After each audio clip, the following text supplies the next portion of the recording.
Good morning. Last night I camped at a water cache by the road and it was good with two other ladies, Cassie and a new woman that I met. Her name's Cheryl. She's behind me. I don't think I'm a cowboy camper. I like my barriers with my tent. It's gonna be another hot sunny day.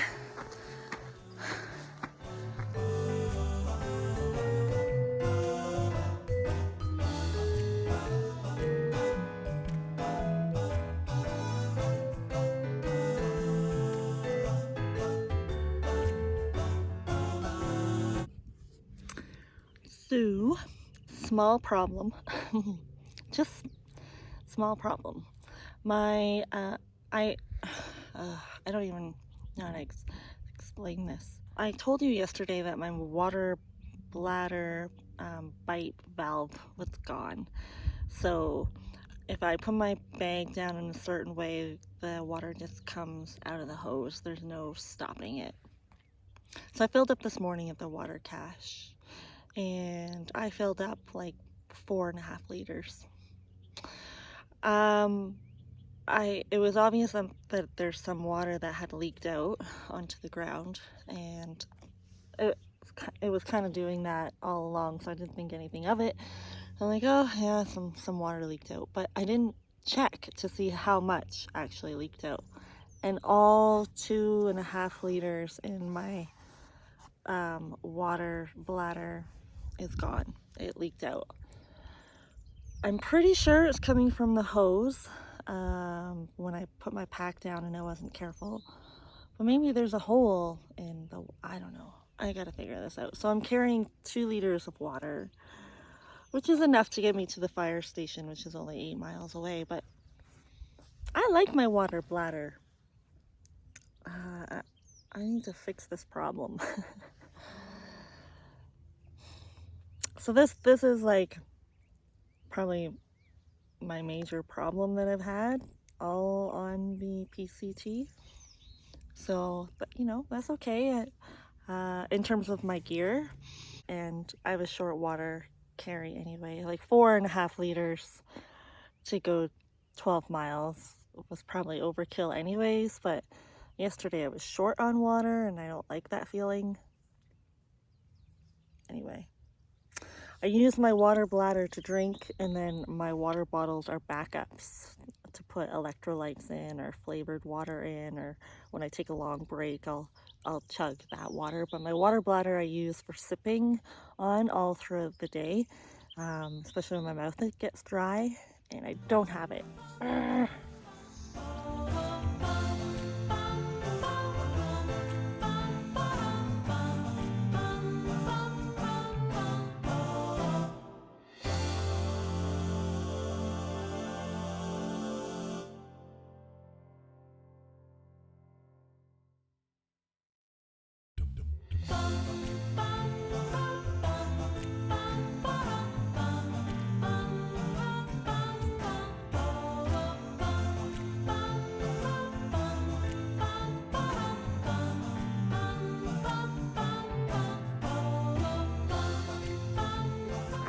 Now that I only have 2 more hiking days left, I'm feeling good about it.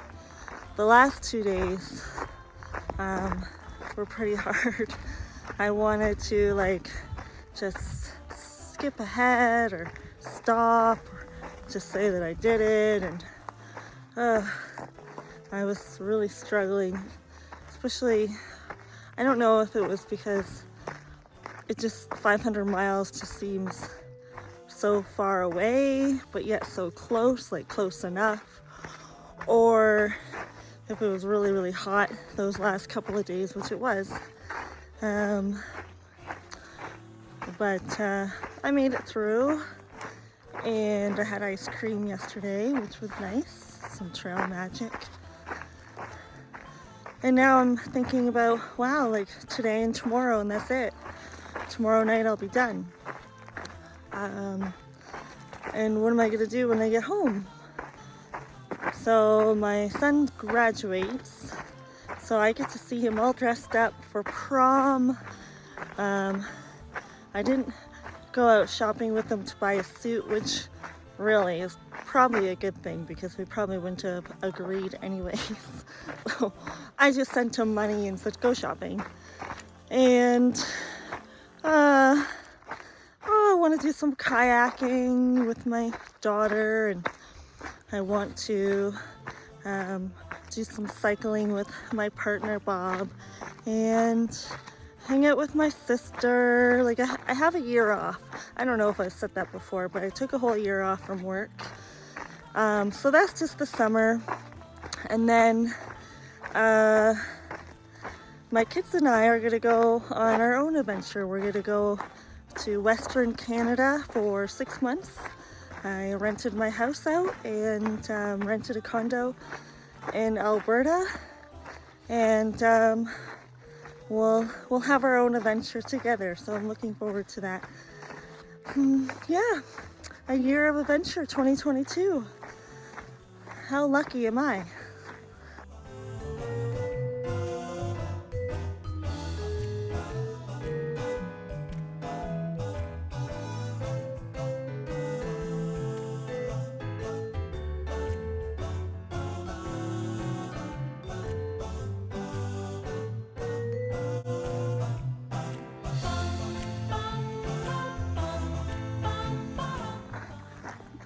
Today I'm thinking about hospitals.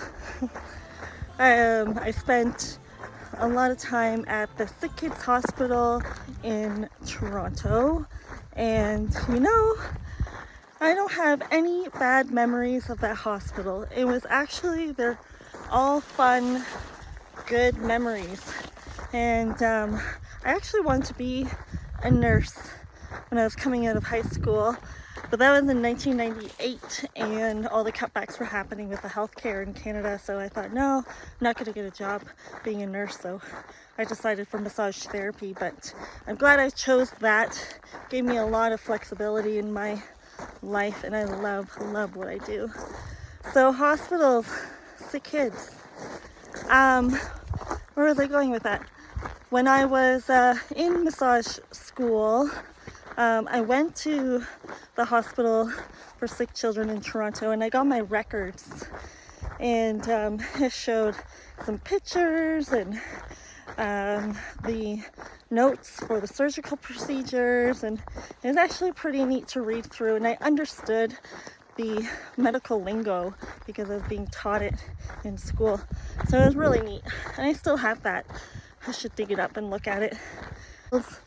You know, these wonderful nurses and healthcare aides, and they really do have the biggest hearts. And not just the nurses. Like, I was talking to a volunteer who is a speech pathologist for Operation Smile, and she helps kids. She goes on location and she helps teach them how to speak, essentially.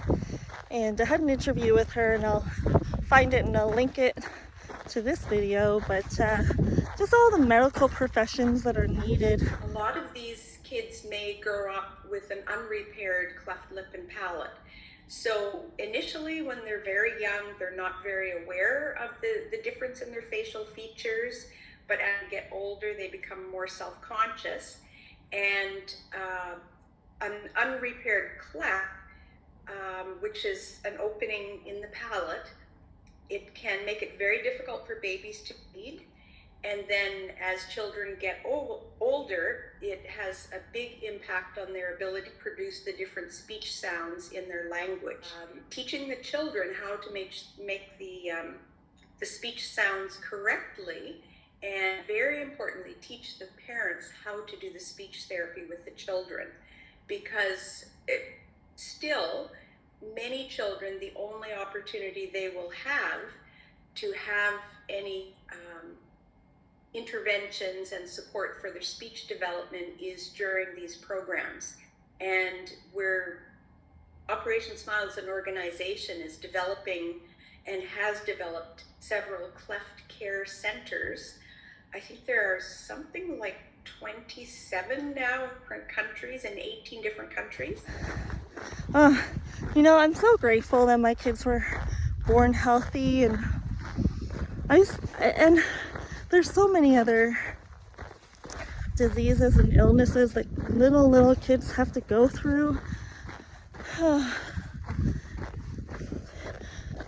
Being a mom to begin with, like first time mom, is hard enough, you know, with all of a sudden you have no sleep and you're attached to this baby, breastfeeding and changing and attending to the baby's needs, and then you add on a complication to that, and it's so hard already, but then you times it by 100.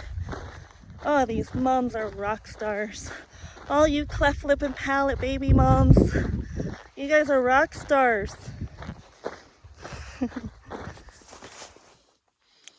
Hello, I'm at marker 182.5 and had a good day. Woke up early this morning with Cassie and Cheryl, and pretty much hiked all day together. We leapfrog and we got into Green Valley around lunchtime, and there were some runners on the trail, and they asked us if we wanted a ride to the convenience store. So that was fabulous. We went down, got some ice cream and some drinks and snacks, and we went to the fire hall and we had a nap. I saw Red Eye, or Andre, and he hiked all night last night, and he was just chilling out at that place all day until it got cooler, because he just can't handle the heat, so he would rather hike all night and then kind of sleep all day. 16 miles, and I feel good. I don't feel like I'm completely dead, like doing my normal 20s that I have been doing. I've got, let's see, 1, 2, maybe 2.5 more hiking days left, and then that's it. I'll be done. I'm feeling it. I'm feeling ready to come home now. I don't know if it's because I'm so close to finishing that I know that it's time to come home, or if I've gotten what I needed out of this adventure. But I'm excited to reach that 500-mile mark. I could do it tomorrow, but there's nowhere to camp once I reach my 500 miles. So I'll be just short of 500 miles tomorrow, but I'll do it first thing the next day. Okay, this is it for today, and I'll see you tomorrow.